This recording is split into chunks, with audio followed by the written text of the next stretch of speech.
عمومی ہے، دوسرے کا تعلق خواتین کے ساتھ ہے۔ عمومی مسئلہ یہ ہے، ایک نماز میں متعدد بار آدمی بھولتا ہے تو اس کے لیے کیا متعدد سجدہ سہو کرنے ہوں گے یا ایک ہی سجدہ سہو کافی ہوگا؟ ایک نماز میں متعدد دفعہ آدمی بھول گیا، آخر میں ایک ہی سجدہ سہو کر لیا تو وہ تمام غلطیوں کے ازالے کے لیے آخر میں ایک ہی سجدہ سہو کافی ہے۔ ایک سجدہ سہو سے مراد یہ ہے کہ جو سجدے کی روٹین سجدہ سہو۔ دوسرا مسئلہ خواتین کے حوالے سے ہے، یہ ایک کنفیوژن کریٹ کی گئی ہے، بالکل یہ ذہن میں رکھیں۔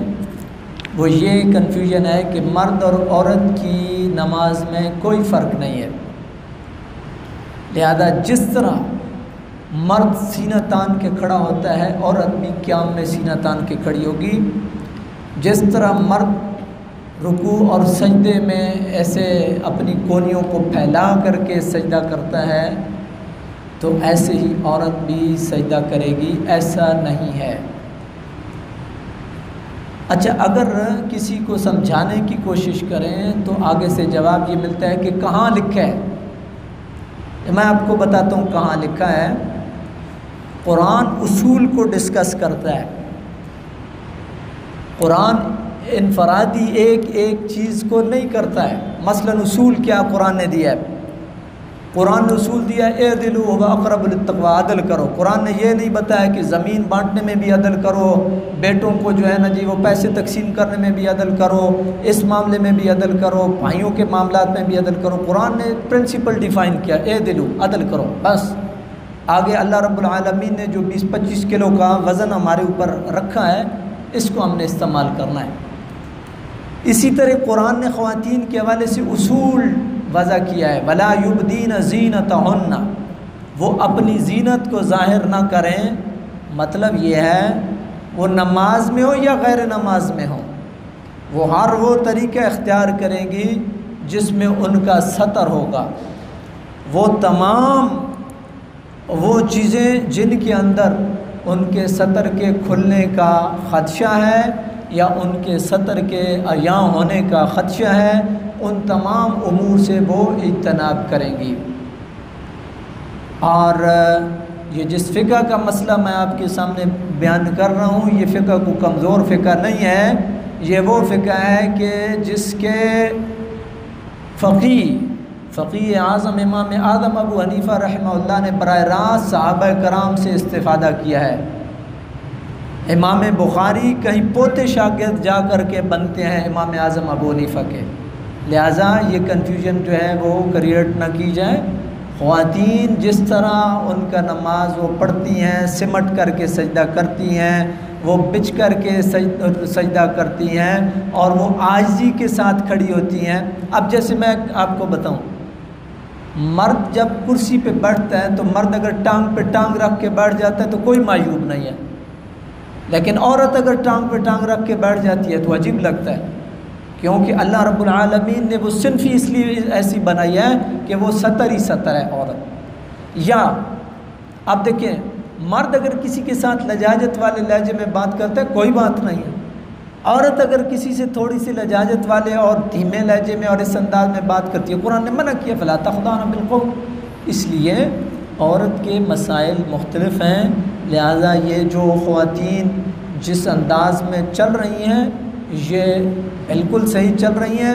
اگر کسی کو اس حوالے سے کتاب کی ضرورت ہوگی تو انشاءاللہ العزیز میں کتاب بھی پیش کر دوں گا۔ دوسرا، 28ویں پارے میں چند مسائل آپ سب سے پہلے سورہ مجادلہ کے اوپر میں مختصر ٹو دی پوائنٹ بات کروں گا۔ قد سمع اللہ قول التی تجادلک فی زوجہا وتشتکی الی اللہ، اللہ نے اس عورت کی بات سن لی محبوب جو اپنے شوہر کے بارے میں آ کر کے آپ سے جھگڑ رہی تھی۔ یہ حضرت اوس بن صامت اور حضرت خولہ بنت ثعلبہ کا معاملہ ہے۔ وہ اس وقت زہار کو یعنی بیوی کو ماں جیسا کہہ دینے کو طلاق سمجھا جاتا تھا، تو جب ان کے شوہر نے یہ سٹیپ اٹھایا تو حضرت خولہ بنت ثعلبہ آ کے بیٹھ گئی نبی کریم علیہ السلام کے پاس کہ جوانی ان کو دی، مال و دولت ان کو دیا، سب کچھ ان کے نام کیا، اب اولاد بھی ہے، آگے میرے گھر والے جو ہے وہ تو والدین تو گئے، دنیا سے اٹھ گئے، اب میں جاؤں تو جاؤں کدھر؟ بچے ان کے پاس چھوڑتی ہوں ضائع ہوتے ہیں، بچے اپنے ساتھ لے کے جاتی ہوں، کفالت کون کرے گا؟ نبی کریم علیہ السلام سے انہوں نے تکرار کی۔ نبی کریم علیہ السلام نے معاملہ اللہ کے سپرد کیا، اللہ رب العالمین نے سبیل نکال دی، غلام آزاد کرنے کی صورت میں اور 2 ماہ روزے رکھنے کی صورت میں، 60 مسکینوں کو کھانا کھلانے کی صورت میں کفارہ ادا کر کے میاں بیوی کے طور پہ وہ رہ سکتے ہیں، اور یہ ایک لغو بات کی گئی ہے، طلاق کنسیڈر نہیں ہوگی۔ اس سے ہمیں کیا معلوم ہوتا ہے؟ آپ غور کریں قرآن کے الفاظ پہ، قد سمع اللہ قول التی تجادلک فی زوجہا وتشتکی الی اللہ، اللہ نے اس عورت کی بات سن لی محبوب کریم علیہ السلام جو اپنے شوہر کے بارے میں آپ سے جھگڑ رہی تھی۔ اس کا مطلب یہ ہے کہ جب کوئی گڑ گڑا کر کے، اور وتشتکی الی اللہ کے الفاظ ہے، اللہ سے شکایت کر رہی تھی، تو مطلب یہ ہے کہ جب کوئی اپنے دکھ کا، اپنے غم کا، اپنے کرب کا، اپنی تکلیف کا شکوہ جا کر کے اپنے رب سے کرتا ہے تو اللہ رب العالمین عرش سے اس کو جواب دیتا ہے، اس کی بات کو سنا جاتا ہے، یہ نہیں کہ نہیں سنا جاتا۔ اور آپ قرآن کو اٹھا کر کے دیکھ لیں، کسی نبی نے کسی مصیبت میں، تکلیف میں، پریشانی میں اپنے رب کو پکارا ہو اور عرش سے جواب نہ آئے، ایسے نہیں ہو سکتا۔ قرآن بھرا پڑا ہے۔ جنگ بدر میں نے آپ کے سامنے بیان کی تھی، محبوب کریم علیہ السلام نے اللہ کی بارگاہ میں التجا کی تو اللہ رب العالمین نے کس طرح مہربانی فرمائی، استغیثون ربکم فاستجاب لکم، آپ کے سامنے۔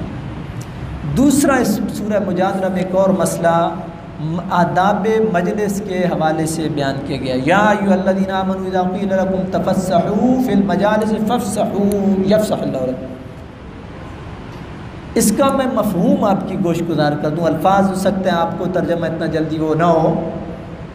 مفہوم یہ ہے کہ اگر کوئی مجلس میں آتا ہے اور آپ کو یہ کہا جاتا ہے کہ اس کو مجلس میں اکاموڈیٹ کرو تو کرو۔ جیسے مثال کے طور پہ اب یہ دیکھیں، میں ایک بات کروں، چلیں ہم تو ابھی ہمارے پاس کافی جگہ نا، پیچھے بھی جگہ یہ کھڑی، یہ گیپ ہے، یہ گیپ ہے، یہ گیپ ہے، یہ گیپ ہے۔ اب اگر ایک آدمی ہے، پیچھے لوگ ہیں، زیادہ ہیں، وہ جوتوں میں کھڑے ہوئے ہیں، دروازوں میں کھڑے ہوئے ہیں، اور اگر ان سنگیوں کو یہ کہا جاتا ہے کہ آپ تھوڑے تھوڑے کلوز ہو کر کے بیٹھ جائیں، تو آدمی کہتا ہے نہیں، میں نے چوپڑ مار کے بیٹھنا ہے، دوسرے کو جگہ نہیں دینی ہے، تو وہ جوتوں میں کھڑا رہے گا، وہ واپس چلا جائے گا، وہ پیچھے دروازے میں کھڑا رہے گا، وہ واپس چلا جائے گا۔ لہٰذا ان کو چاہیے کہ فراخ دلی کا مظاہرہ کرتے ہوئے جو پیچھے کھڑا ہے آدمی اس کو بھی جگہ دیں، تاکہ وہ مجلس میں آ کر کے بیٹھے اور دین کی کوئی بات اس کے بھی کان میں پڑے۔ ایک تو یہ، لیکن اس کے ساتھ ساتھ قرآن کو حدیث کے ساتھ ملا کر کے دیکھے بغیر بات نہیں بنتی۔ نبی پاک علیہ الصلوۃ والسلام نے کندھا پلانگنے سے بھی منع کیا ہے، اور کسی کو جگہ سے اٹھا کر کے بیٹھنے سے بھی نبی پاک علیہ السلام نے منع کیا ہے۔ اور یہ بھی حضور کی حدیث ہے کہ جہاں پہ جگہ ملتی ہے وہاں پہ جو آنے والا ہے اس کو بیٹھ جانا چاہیے۔ مطلب دونوں کو خیال کرنا ہے، جو پہلے بیٹھا ہوا بندہ ہے وہ کسی کی جگہ نہ مارے، ایسے چوپڑ مار کے نہ بیٹھ جائیں کہ وہ کہے کہ آپ نے دیکھا ہوگا صفوں میں لوگ اتنا خلا رکھتے ہیں، کوئی صف میں گھسنے کی کوشش کرتا ہے تو اس کو گھورتے ہیں۔ بھائی جگہ ہے، کندھے کے ساتھ کندھا ملانے کی تلقین کی گئی ہے، جو بعد میں آنے والا ہے اس کو بھی خیال کرنا ہوگا حدیث کی روشنی میں، اور جو بیٹھا ہوا ہے اس کو بھی خیال کرنا ہوگا کہ ایک بندہ دو بندوں کی جگہ نہ مارے۔ یہ بڑا بنیادی اصول یہاں پہ ڈیفائن کیا گیا ہے۔ اچھا، پھر آداب مجلس کے حوالے سے ایک اور بات، نبی کریم علیہ الصلوۃ والسلام کے دور میں صحابہ کرام ان کی اپنی خواہش ہوتی تھی، کوشش ہوتی تھی کہ ہم بیٹھیں، نبی پاک علیہ السلام کی مجلس میں زیادہ سے زیادہ بیٹھیں، زیادہ سے زیادہ وقت گزاریں۔ آپ نے دیکھا نا صحابہ کی محبت حضور کے ساتھ ایسی تھی کہ بال اگر حضور مڑواتے تو بالوں پہ ٹوٹ پڑتے تھے، حضور وضو کرتے تو قطروں پہ ٹوٹ پڑتے تھے، ان کی محبت تھی۔ لیکن آداب مجلس کے حوالے سے انہیں تلقین کی گئی کہ جب تمہیں یہ کہا جائے کہ مجلس برخاست کر دو تو مجلس برخاست کر دو۔ اس کی وجہ یہ ہے کہ نبی پاک علیہ السلام آرام بھی کرنا ہے اور معاملات بھی ہیں۔ آپ دیکھیں نا، ایک ہستی جنگوں کے لیے بھی تیاری ادھر سے ہو رہی ہے، لوگوں کو دعوت دین بھی ادھر سے دی جا رہی ہے، وفود کے ساتھ ملاقات بھی ادھر سے ہو رہی ہے، یعنی اور تربیت کے حوالے سے، جہاد کے حوالے سے، لشکر کشی کے حوالے سے، ہر چیز۔ تو آخر اس ہستی کو آرام کی بھی ضرورت ہے، باقی معاملات بھی ہیں، لہذا جب مجلس برخاست کرنے کا کہا جائے تو مجلس برخاست کر۔ ہمیں کیا سبق ملتا ہے؟ ہمیں سبق یہ ملتا ہے کہ کہیں بھی جاتے ہیں، کسی کے گھر مہمان جاتے ہیں، کسی کے ہاں بیمار پرسی کے لیے جاتے ہیں، یہ خیال کریں کہ اگلے پہ بوجھ نہ بنے، بجائے اس کے کہ اگلا کہے کہ جناب چائے بنوائیے، تو مطلب یہ ہے کہ اب آہستہ آہستہ ٹھیک ہے جی اب مہربانی کریں، مطلب دوسرے لفظوں میں یہی ہوتا ہے۔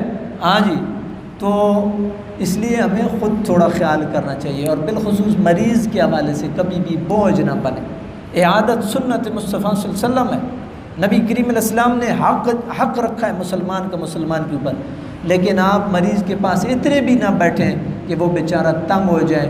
دیکھیں ایک مریض ہے، گھر والے اس کے ساتھ انہوں نے وقت گزارنا ہے، اس کی خدمت ہے، باقی معاملات ہیں۔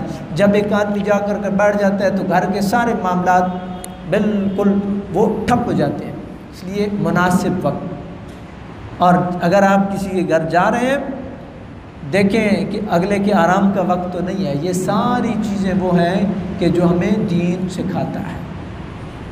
اس کے بعد غیر ضروری سوالات، ان کے حوالے سے بھی اس میں بات ہوئی ہے، اور صحابہ کرام کو پابند کیا گیا ہے کہ جب آپ نے نبی پاک علیہ السلام سے سوال پوچھنا ہو تو پہلے صدقہ کرو۔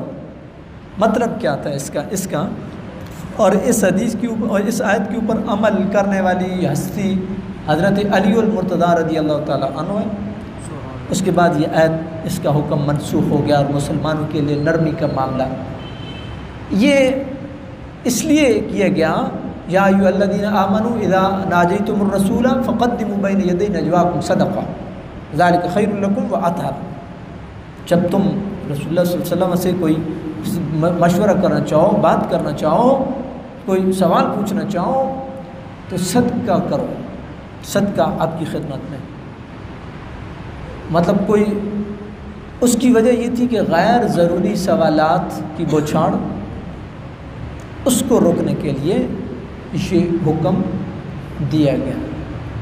اب غیر ضروری سوالات بعض دفعہ مثال کے طور پہ جو آپ کے متعلق نہیں ہے، اس کی میں حدیث سے ایک آپ کو مثال دوں۔ ایک صحابی ہے، انہوں نے کہا یا رسول اللہ قیامت کب آئے گی؟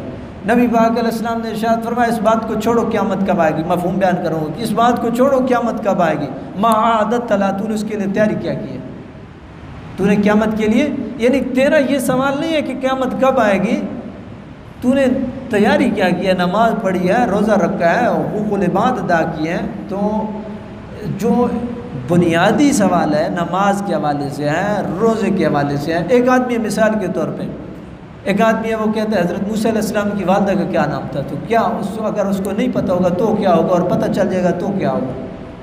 میں ایک بات کر رہا ہوں، کیا اس کو نماز کے سارے اس کو پتہ ہے کہ یہ واجبات ہیں، یہ فرائض ہیں، یہ سنن ہیں، یہ نماز کے اوقات کار ہیں، اگر یہ غلطی ہو گئی تو یہ ہوگا، یہ غلطی ہو گئی تو یہ ہوگا؟ روزے میں اگر کوئی بھول کر کے کھا لیتا ہے تو کیا حکم ہے، جان بوجھ کر کے کھا لیتا ہے تو کیا حکم ہے، اگر غلطی سے پانی حلق سے اتر جاتا ہے تو کیا حکم ہے؟ یہ بنیادی فوکس کرنے والی چیزیں ہوتی ہیں۔ میں اور بعض دفعہ میں تفنن طبع کے طور پہ بات کر رہا ہوں، حضرت غالباً عبداللہ بن عمر تھے، ان سے نا دوران طواف کسی نے سوال کیا کہ جی احرام باندھے ہوئے ہیں، اگر کوئی آدمی مکھی یا مچھر مارتا ہے تو اس کا شرعی حکم کیا ہے؟ بعض دفعہ تقویٰ بھی سر چڑھ کے بولتا ہے، اور تقویٰ سر چڑھ کے بولا تو کسی نے سوال کیا تو آپ نے فرمایا جناب کتوں تشریف لے آئے ہو؟ اسی کوفے والے علاقے چ ہیں۔ آپ نے بڑا ٹکا کے جواب دیا، آپ نے کہا بڑے افسوس کی بات ہے آپ نے آل رسول کے اوپر خنجر چلا دیے اور ایک کو بھی نہیں بخشا، ایک کو بھی نہیں چھوڑا، اور ادھر آ کے متقی اور پرہیزگار بنتے اور پوچھتے ہو گے جناب مکھی اور مچھر مارنے کا کیا حکم ہے؟ غیر ضروری سوال ہے۔ تو غیر ضروری سوالات جو ہیں ان سے اجتناب، یہ بڑی بنیادی چیزیں ہیں جو آپ کی روزمرہ زندگی کے اندر پیش آنے والے مسائل ہیں، وہ بڑی اہمیت کے حامل ہیں، اور ان میں نماز ترجیح اول ہے۔ آپ نے غور کیا ہے نا، بنی الاسلام علی خمس شہادت اللہ الہ الا اللہ وان محمد رسول اللہ، اس کے بعد کیا آتا ہے؟ اقام الصلاۃ، نماز ہے، روزہ ہے، زکوٰۃ ہے۔ یہ مسائل ہمیں معلوم ہونے چاہیے۔ اب آپ یہ چند ایک مسائل تھے، آخری ایک دو حدیثیں آپ کے گوش گزار سورہ ہے ملک کے حوالے سے، بڑی عظیم صورت، بڑی فضیلت والی صورت، اور نبی پاک علیہ الصلوۃ والسلام کے صحابہ ایک دفعہ گئے تو ایک جگہ پہ جا کر کے صحابہ نے خیمے گاڑے، تو جہاں خیمے گاڑے قبریں مٹ گئی ہوں گی، نشانات مٹ گئے ہوں گے، اندازہ نہیں ہوا، نیچے سے سورہ ملک کی آواز آئے، تو واپس آ کر کے نبی پاک علیہ السلام کی بارگاہ میں یہ معاملہ بیان کیا گیا، تو نبی پاک علیہ السلام نے ارشاد فرمایا ہی المانعہ ہی المنجیہ تنجیہ من عذاب القبر، یہ صورت وہ صورت ہے کہ جو اپنے پڑھنے والے کو عذاب قبر سے نجات دے گی۔ اور اس کے بارے میں یہ تھا کہ یہ بندہ دنیا میں سورہ ملک پڑھتا تھا، اللہ رب العالمین نے اس کو وہاں پہ بھی مرو مٹی کے نیچے جانے کے بعد بھی وہاں سے اس کلام پاک کی تبارک الذی بیدہ الملک کی آوازیں آ رہی ہیں۔ بہت عظیم صورت ہے۔